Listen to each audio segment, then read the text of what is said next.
Olá pessoal, tudo bem com vocês? Meu nome é Roque Liberato, sejam todos muito bem-vindos aqui no canal.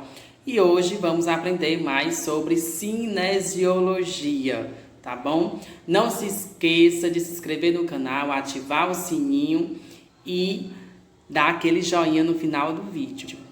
Quase que eu ia esquecendo. Então, depois da vinheta.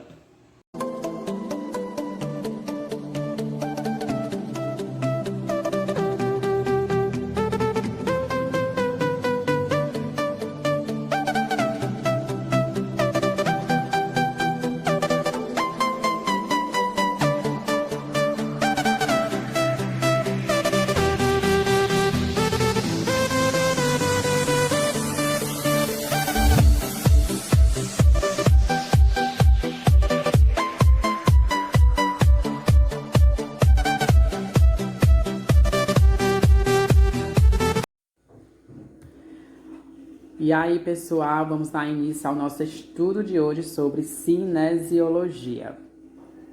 Conhecer e buscar e entender a cinesiologia é de fundamental importância saber sobre todo o seu processo histórico e desenvolvimento.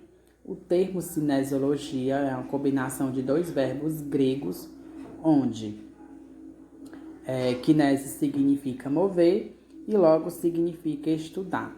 Contudo, cinesiologia significa estudo do movimento. Também é importante frisar aí sobre os grandes nomes que contribuíram para o processo da cinesiologia. E eu coloquei alguns desses nomes descritos neste quadro.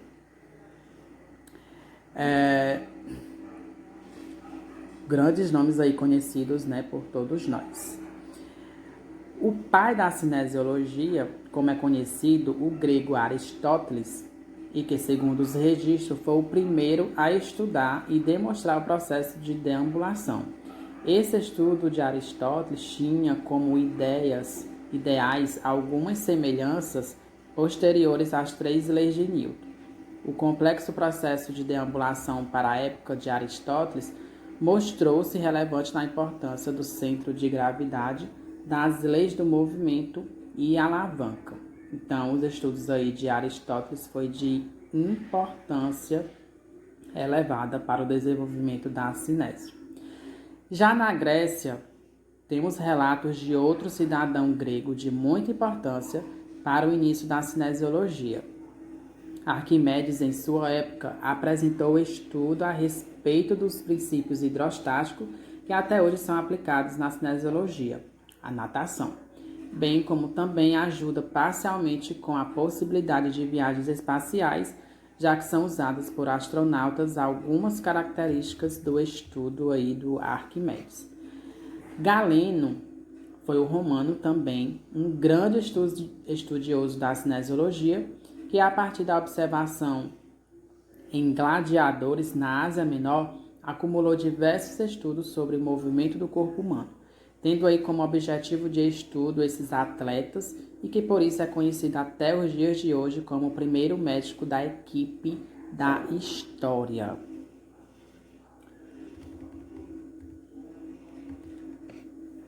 E aí, depois das colaborações de Galeno, os estudos sobre cinesiologia passou um maior tempão parado.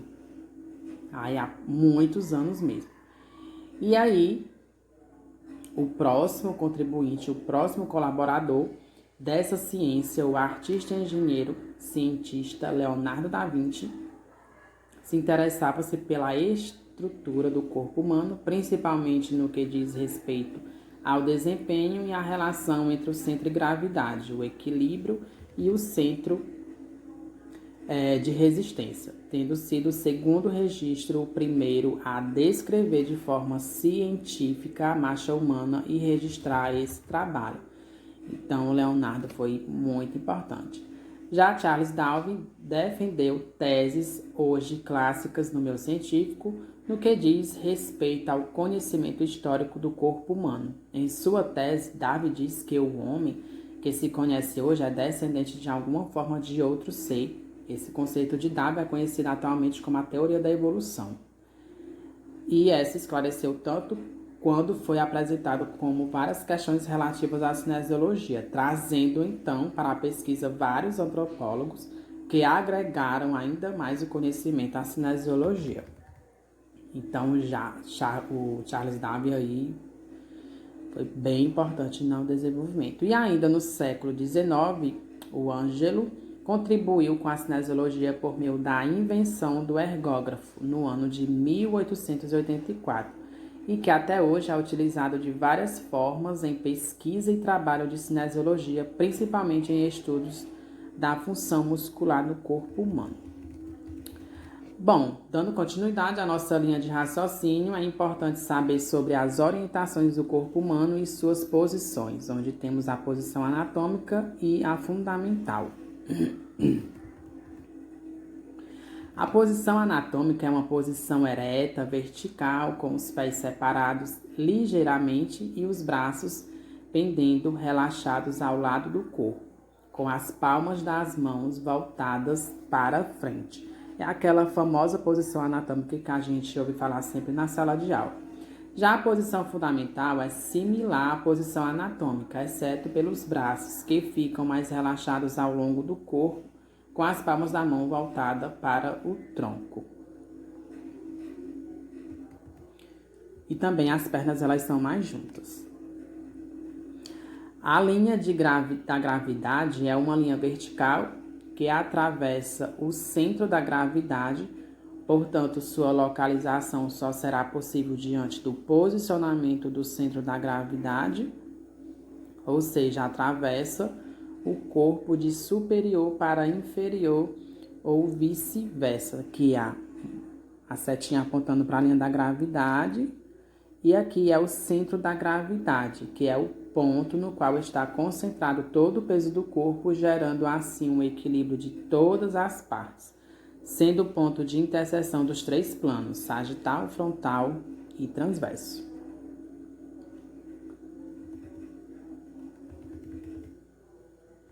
E agora vamos entender um pouco sobre planos. Os planos são linhas de corte que utilizamos para fazer dissecções, que utilizamos como referência para saber as posições dos órgãos corporais, utilizando como referência para a execução também dos movimentos corporais.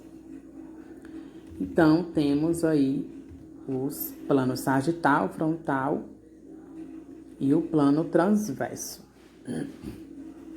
Agora vamos enfatizar um pouco sobre o plano sagital. É um plano de corte que divide o corpo em direita e esquerda. O plano frontal é um plano de corte que divide o corpo em metade anterior e posterior, ou seja, frente e trás, tá? O plano transversal é um plano de corte que divide o corpo em uma metade superior e uma metade inferior. E aí, como a gente já sabe sobre os planos, vamos falar agora sobre eixos, que são linhas imaginárias que penetram nesses planos, ou seja, são planos os planos e os eixos estão diretamente relacionados. O eixo transverso entra perpendicularmente ao plano sagital, de uma lateral à outra, ou seja, o plano sagital tem relação ao eixo transversal, tá? E aí, no plano frontal ou coronal, divide o corpo em anterior e posterior, como já disse, tem entrada dos eixos sagital, que entra anteroposteriormente, ou seja, de frente para trás. Então, não confunda corte sagital com eixo sagital, certo, galera? E por último, o eixo longitudinal, que perfura o corpo no sentido longitudinal, ou seja, penetra no plano transversal. E a direção dessa linha, né, imaginária é de cima para baixo aí do eixo longitudinal. E aí vamos dar continuidade. Nesta imagem, nós podemos observar as linhas imaginárias de cada plano em seus respectivos eixos. Aqui faltou um plano, né? Mas dá para se basear direitinho aí nas linhas imaginárias dos planos. Ó, tem o plano sagital e sua linha imaginária.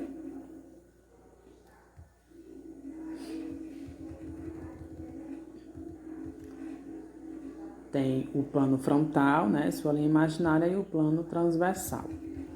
O plano transversal é esse rosinha aqui.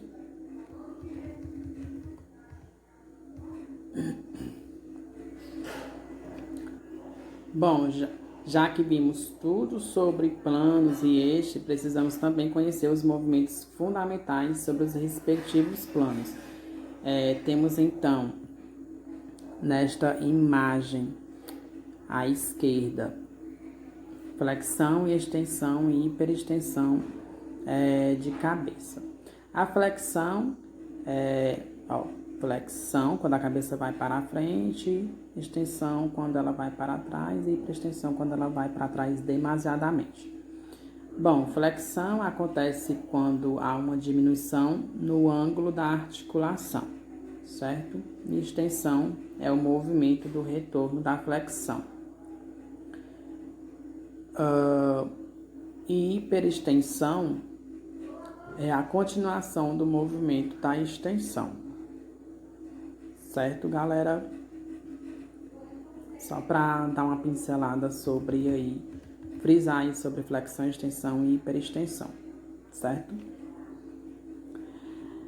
E aí, na imagem do lado, temos aí o movimento de dorsoflexão e flexão plantar. Esses movimentos são pertencentes ao plano sagital. Os movimentos de abdução, adução e hiperadução, e também de flexão lateral para a direita ou para a esquerda, são movimentos do plano frontal, certo? Já os movimentos de rotação medial e rotação lateral, de supinação e pronação do braço, e também de rotação para a direita e rotação para a esquerda e da cabeça, são movimentos referentes ao plano transversal. Então é isso, espero que eu tenha contribuído aí no aprendizado de vocês. Não esquece de se inscrever no canal, ativar as notificações e deixar o seu joinha. Obrigada!